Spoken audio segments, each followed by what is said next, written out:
Hey, everybody, welcome back to PLACE Navigators, episode 8. What are we doing today? You know, uh, I think that it's going to be a really good one. And I know before we go into today, we should really dive what we did last episode. And the last episode that we were doing was talking about how home prices are too high.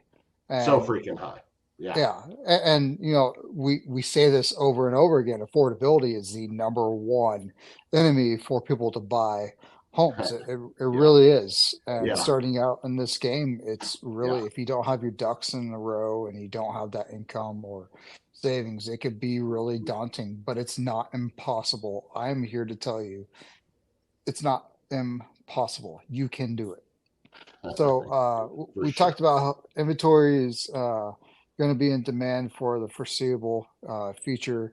We talked about how it costs so much to build, Mhm. taxes, how that's going Mhm. up, mortgage interest rates are high. But when you look at the bigger scheme of things, it's actually a normal.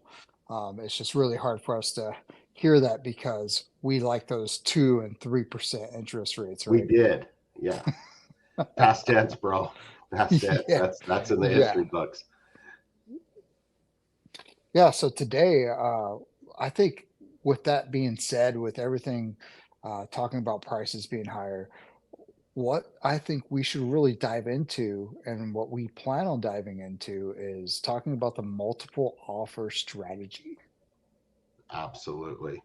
Absolutely. You know, Chris, when you and I came together on this, we had a vision that Place Navigators exists to equip our audience with the information they need to build wealth through real estate, either through ownership, investment, or even partnering with us in building a career in real estate. And so I think this is a super important topic. And when we think about multiple offer strategies, I think we might have some people that catch this episode that they're a little bit surprised that this is the conversation. And it's because what I find day in and day out, and you can share with me about the people you talk to, but I find that there are more people than not who are surprised at the strength of the real estate market.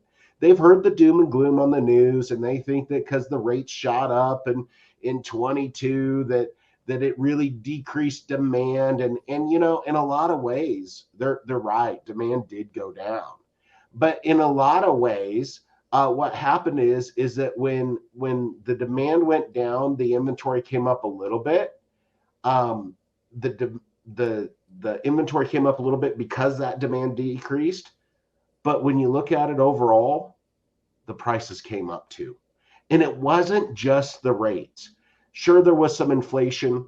Sure, there was some things affected to the rates increasing, but the actual value of the properties went up. And part of why that happened is what episode 7 is all about.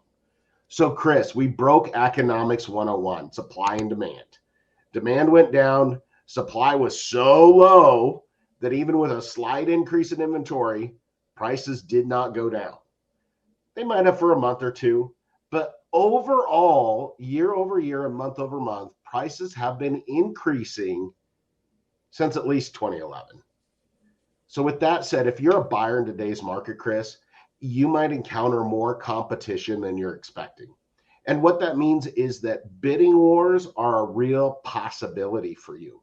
The properties that people like, the properties that people want, are often getting multiple offers. I'm in a bidding war with a buyer right now on vacant land. Hmm. Like what the heck, right? Wow. And so today we're going to peel back the cover and give our audience some of our very best strategies for winning in multiple offer situations. So start us off, Chris. How do we win? You know, if you're approved for, let's say, a 600, or let's just say realistically, if you're going to buy a median home around here, it's going to be up in closer to the $700,000 range. You don't want to be shopping in that $700,000 range. You actually want to be 75 to Yeah. 90% with what you're approved. And a Well, you lot of got people are nowhere to probably go. like, Exactly. I Yeah. mean, and here's the thing, a lot of people that are listening to this are probably like, whoa, so you're telling me that you don't want me to shop at $700,000 Hmm. in price range if I'm approved for that range? No, I do not. One, it's not feasible because they literally went through your finances, especially if you went through somebody that I have recommended and worked with Hmm. as a mortgage professional. Like they're going to know your numbers, and I'm not going to be comfortable allowing that to happen. And as an agent, I'm looking out for your best interests, and shopping above that range is not going to be in your best interest. It's going to be a a heartbreaker for you. So I Hmm. think 75 to 90% is definitely the range that you need to be shopping in. Yeah, yeah, yeah. It gives you the ability to go up, and what I found is most people they don't necessarily want to max out on everything, anyways.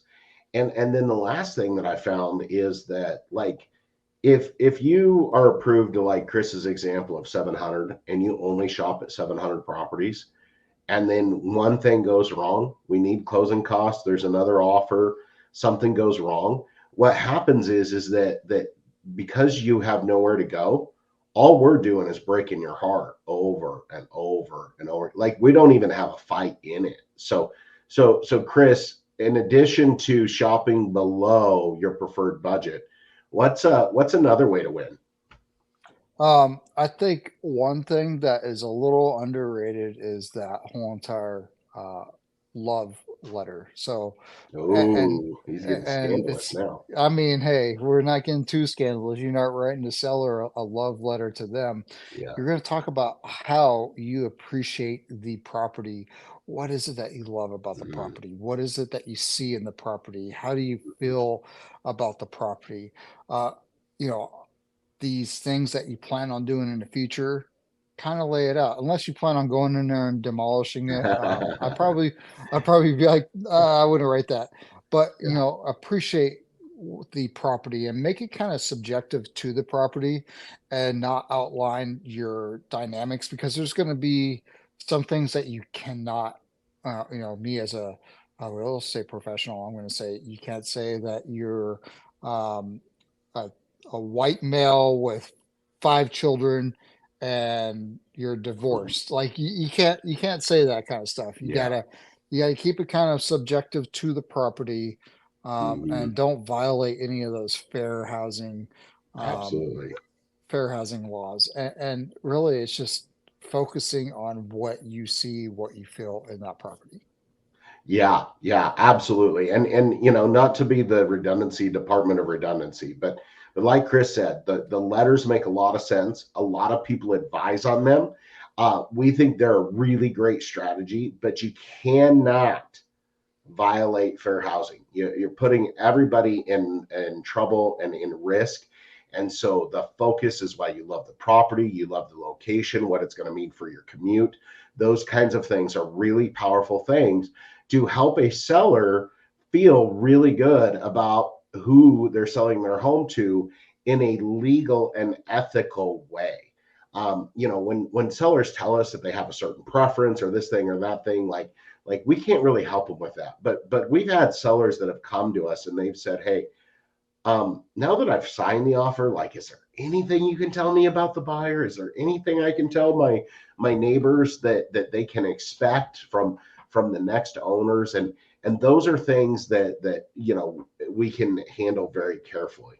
Chris, one of the other things that I've found to be super powerful is something we call escalation clauses. And in my terminology, an escalation clause is like the eBay bidding of real estate. It's agreeing to bid a set amount, a set increase over a bona fide competing offer. And then it has a maximum price. So you say basically, like, to fill in some numbers, you use 700 earlier. Say we're being good kids and we're shopping at a number below. Say we're shopping at 650 and we're in a multiple offer situation and our max is 700. Well, what the escalation clause addendum says is I'll be a bona fide competing offer by, say, let's go $5,000 up to a max of 700,000. And so the way that works is that if somebody say bid 675, you're automatically agreeing to 680 because you said I'd pay 5,000 over a bona fide offer up to a max. So you receive that escalation addendum back executed at 680 with that other offer attached to document and prove that like it was a real offer. The seller isn't just jacking you up or whatever. No, number one question I get is how high do I go? And I like to use a mindset with that. And the mindset that I like to use with that, Chris, is this. If the property sells for $1 more than your maximum, I need you to be in a place where you either don't care because you're like, that is way too much, or you just simply couldn't qualify. Like you couldn't get the loan. There's nothing you could do about it. Because when we have people that kind of try to hold back and try to negotiate a little bit on these deals that are in multiple offer situations, what I see happen more often than not is sometimes they have more that they were willing to put on the table, and there's no second chances. The seller is going to make a decision. The seller is going to go into contract, and done is done, and you miss the boat. And so we need the people that we're advising to be in that mindset of, if you want this bad boy, if this is the property for you, you need to be in a place to where you are putting what you can do, what you want to do, and what you're willing to do on the table so that you have the least amount of regrets possible. You're not negotiating against the realtor. They're on your team, and it's a team effort. Chris, what's another way that we can help incentivize a seller to take our offer over another offer? This one's like a really awesome way to do it. When you know you have a little bit of time on your side, and let's say they're going to be reviewing offers on Tuesday, which is not guaranteed, by the way. So just keep Oh, that in mind. that Keep man's that in, wisdom. yeah, just keep that in mind. But another way around this is is to do a pre-inspection before the before your offer gets put in, and it's really easy. You just set up a pre-inspection. I know Joe and I, we got a list of inspectors. We got some a really good inspector that we know that just will right on the spot. We could schedule them right then Mhm. and there. And we give you a list of different inspectors, and you could have an inspection done before the house is even the offer even gets accepted on the house. That right there, you just removed your inspection contingency because you already did your Mhm. inspection. But you Made your offer remember, attractive. you Yeah. need to have that timeline needs to be there. So that's not going to always be the case. Another way to really sweeten the deal is to do a non-refundable earnest money. I mean, basically, it's like a bribe to that A legal seller. one. Yeah. It's a legal bribe. It's like, hey, bro, hey, here's 5,000 or 5,000. Here's 10,000, Hmm. non-refundable. Will you take my offer? Yeah. And that's a serious, like, okay, this guy's serious. He must have the Sign and funding. receive. Yep. Yep. And that's an easy $10,000 in that pocket that they were going to get anyways, because that just knocks it down. You're not paying, if your price is 700, you're not paying 700 or 710, you're still owed the 690. So keep that in mind. That It's is applicable. Yeah. Yeah. Super important part. If you release that earnest money, make sure your contract says that it's applicable to your purchase. Yeah. Super. absolutely, Yeah. absolutely. Now, do I have to pay that earnest money if my offer is not selected? No, No. no, No. no, Okay. that's So only we're if they just telling the accept your seller, offer. you take my offer, I'm going to pay you this money anyways. I'm going to give it some of it to you now, and I'm going to give the rest of it to you when I close. And what's interesting is depending on how many contingencies you do or do not have in your offer, you may have committed that money anyways. So it can sit in escrow committed to the seller, or it can sit in the seller's account committed to the seller, and it's not a lot different because if you don't close on the property, you may not be receiving that money back anyways. Now, there's exceptions to that where that money's protected by contingency, but there's lots of nuances there that we or your broker can make sure that you're clear about. So speaking of contingencies, Chris talked about doing a pre-inspection. Sometimes sellers provide an inspection. Chris, what are your thoughts on seller provided inspection reports?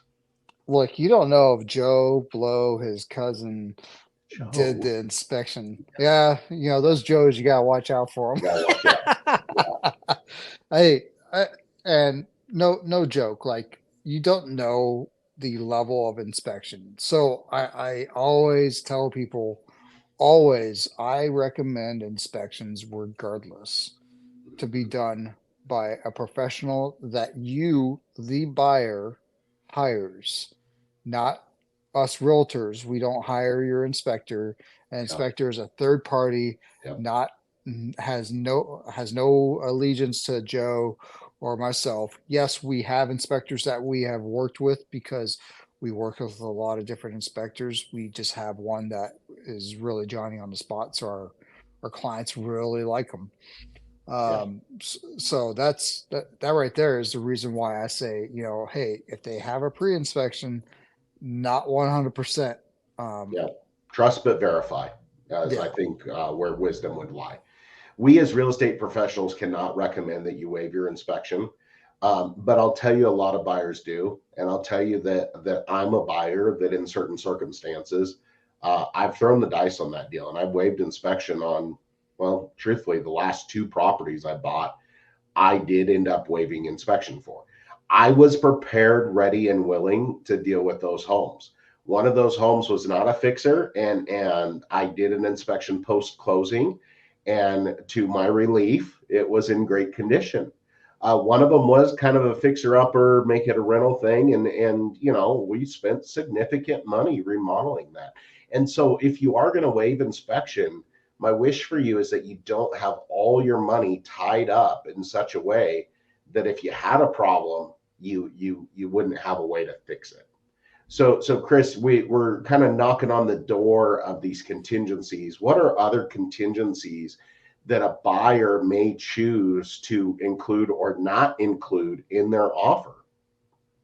So you also have the appraisal part. Hmm. And like, let's say you're getting funding, the appraiser is going to be sent out, dispatched by the financing institute that's going to be evaluating the home. Sometimes the mathematical, nerd talk here, the valuation of the home is so much more than like you're getting a good deal, right?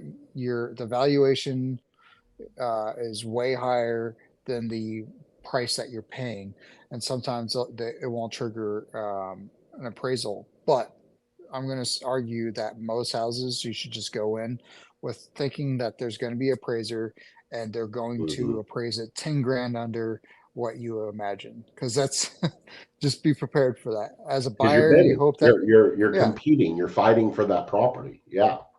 yeah. And as a buyer, just keep that in mind. You hope that it works out in your benefit, but it may not. You may have to come in with an extra 10 grand and keep that number in mind. That's why we have you at shopping at a lower price market than your cap, because you may have to come in that extra 10 grand to make the deal happen, because the bank's not going to loan you out that money. They're saying this is how Yeah. much we're going to loan out. And Yeah. you can waive your appraisal. And I only recommend this because it's a financial commitment to the Hmm. seller to pay a fixed amount over their appraisal if your appraisal is lower. So like I said, if it's a 700 and it appraised at 690, you gotta come up with that extra 10 grand. But you can waive that, and I only recommend that if you're financially able to make that happen. Um, Right. yeah. So if I had some flexibility in my down payment, I was putting a lot of money down, or I had some other options and opportunities between the loans I choose. What you're saying is I could make a commitment as a buyer up front to bridge a gap in any appraisal discrepancies. Is what you're saying? Oh yeah. And in Yeah. your example, that commitment would be I'd say, hey, Mr. Mrs. Seller, up to $10,000 in a difference of the appraisal between the contract price and the appraisal price, I'll just pay that out of my pocket. Whereas what we find is if you have an appraisal issue inside of a contract, the typical remedies, if you're not making an adjustment to those terms, the typical remedies are I know at least in Washington State there's 4 remedies, but only 3 of them are viable. Um, and these 3 are pretty consistent in other areas too, like where we also service in Idaho. One is if there's no exception to the appraisal waiver or the appraisal contingency, that you can just completely walk away from the deal. Because if the deal is contingent upon the appraisal, then that contingency gives you walkaway power. Number 2 is you could agree to pay the difference if you wanted to at a later time if you didn't agree to upfront. And then number 3 is, and this is where we see a lot of things kind of shake out, is there's maybe a compromise between the 2 parties. In Chris's example of a $10,000 discrepancy, maybe the seller lightens the price by 5K, but the buyer agrees to pay the additional 5K at closing in cash. And so there's lots of remedies to appraisal, but it's very attractive to a seller when a buyer makes a commitment up front that if there's an appraisal problem, the buyer's already putting some skin in the game and saying what they're willing to commit to up front. And one thing I want to highlight is um, we recommend whenever we start the buying process with somebody that already has a house. Let's say you already have a house and you're putting it on the market, but you want to go find that house that you're searching for first. And this the appraisal waiver can really kind of bite you in the butt because if your house appraises a little bit under what somebody's willing to pay for, Mm. you may end up losing out on that amount because you're contingent on that house selling, and you have a tight timeline for when your house sells. If you list your house whenever you put in an offer on another house, so it could really mess you up, and that's why we highly recommend before you even start shopping and you plan on selling your home, list it because Yeah. that appraisal can actually make you lose out. We have seen it on our team, and it's going to be something that we constantly, have to navigate with new people that haven't had to deal with this. And Joe, you've been doing this for 20 years. Yeah. I've been on the investment side for Mm-hmm. 15 plus, and Mm-hmm. this can really um, hurt you if you don't list your house before you start shopping. And there's ways to get around that. And I think we could totally go further down that rabbit hole, and that could be a totally Yeah. different episode on its own, We probably honestly. should. Yeah. Yeah. Yeah. So to put a bow on it and kind of put a pin in it, a couple other thoughts. One of the things about the inspection is if you really need to keep an inspection contingency in the deal, one of the things that we see have some success is making it a pass fail.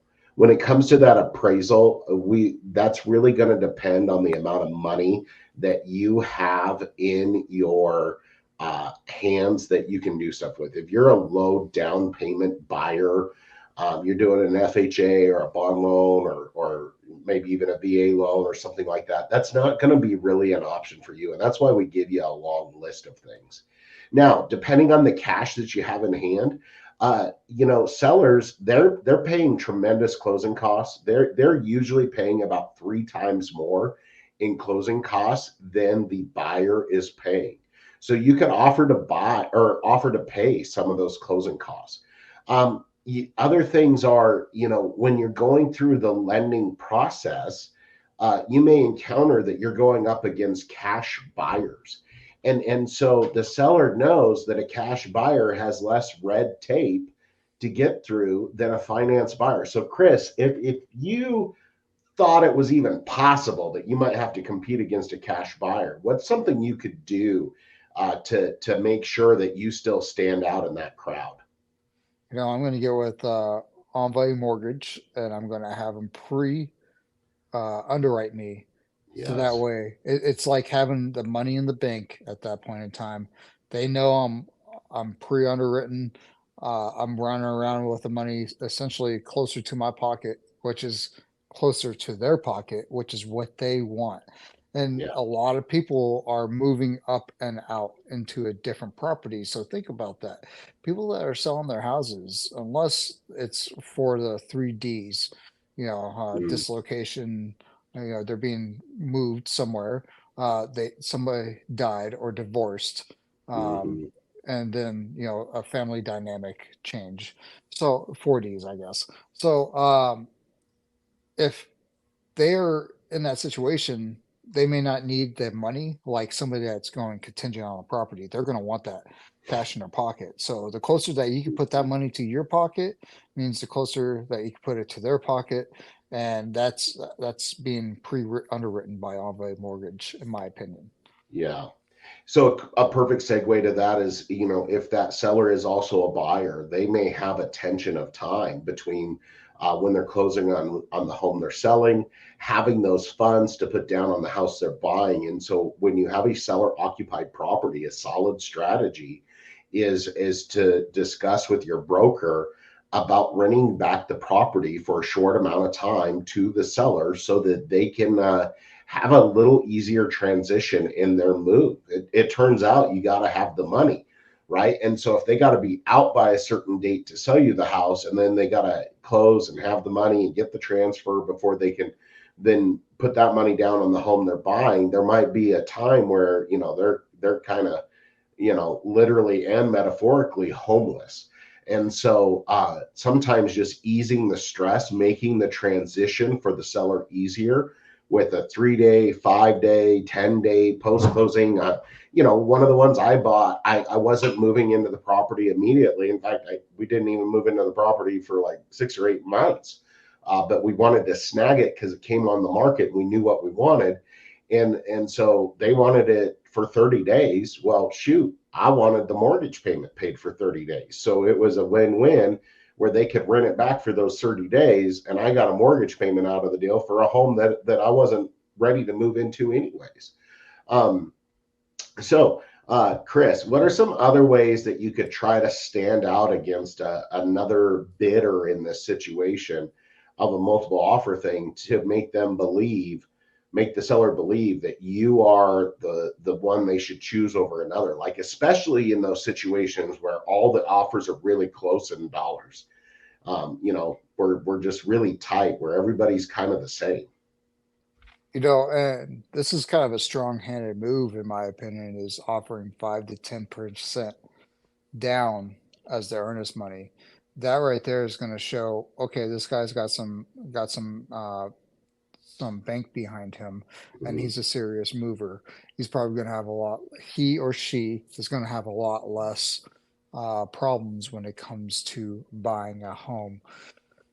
Also, consider writing an offer that has your credit score, verification of assets, proof of conditional loan approval, and so on. So anything that pretty much shows like, hey, this guy's going to have no problem getting his loan. It's not as strong as being pre-underwritten, but that's another method. And here's another one. Like they're going to have to move. They got to get all the stuff out of there, unless this isn't going to work for somebody that's got a vacant home, unoccupied as strong. Maybe it could, maybe all their stuff's in storage, but you could offer to pay for their moving. You pay That's for the one. moving van? Yeah, Yeah, you could offer to pay for their yeah, moving van. You could offer to pay, like, hey, don't worry about the cleaning. Like yeah. like, and if you list with Joe and Chris and any of the Platz team, I tell you what, we do the cleaning. That's Yeah. one of our things that we do I complimentary. thought you were going to offer to help them move. I was going to say that's a Chris Digger exclusive. Like, like, like, You guys I hate heard to it. be the end of Joe the truck said here, bro. offer and move. Yeah, And if you work with Joe, I yeah, like it. yeah, yeah. Well, hey, Chris, these are excellent ideas, and I think they're just a few ideas. But here's what we want our audience to walk away with. We want to walk away with that a good broker, a broker that knows how to fight and win in our markets that we're working with, will know your market and will know how to coach you into the right thing. Some of it's going to be circumstantial upon your ability and your capacity from a financial perspective, but they're gonna know what your best strategies are. And of course, Chris and I and all of our 3,000 place partners across the nation, we are here to help you. We want to help you buy, invest, sell at the highest price possible, and build your wealth through real estate. So you can always reach out to us online, or we have a toll-free number you can call or text. It's 844-686-9345. Chris, what are they looking forward to the next time you and I jump in? I think a great topic that we should be covering is getting into being a realtor, and Oh, kind of there a you real talk on what to expect. And I tell you what, I'm not holding back any information here. I'm an open book, and people that ask me, I tell them go. Yeah. how it is, and I don't want to go into it because I don't want to leak out what we're going to be talking about. But I think Ooh. that I know. Let's take that think word out of there. I know that this is going to be an impactful episode for anybody that is interested in becoming a realtor, becoming part of the real estate whole entire network, just to know what we face becoming realtors. And then you got Joe on the other side, that's a successful 20 plus year realtor. And I could tell you from being an investor to becoming a realtor how that's been so far as well. So stay tuned for that. No, the rookie and the veteran are gonna lay it out. I love it. Well, right on. Well, Chris, always a pleasure to be in partnership with you. We want to thank you guys again. Check us out. Give us a like. Give us a subscribe. Share this with other people you know that are looking to build their wealth in real estate. Maybe they're looking to build a career in real estate. Maybe they're already in it, but they could find one thing that we say that could help them in what they're doing. And otherwise, this is Place Navigators, and we are out.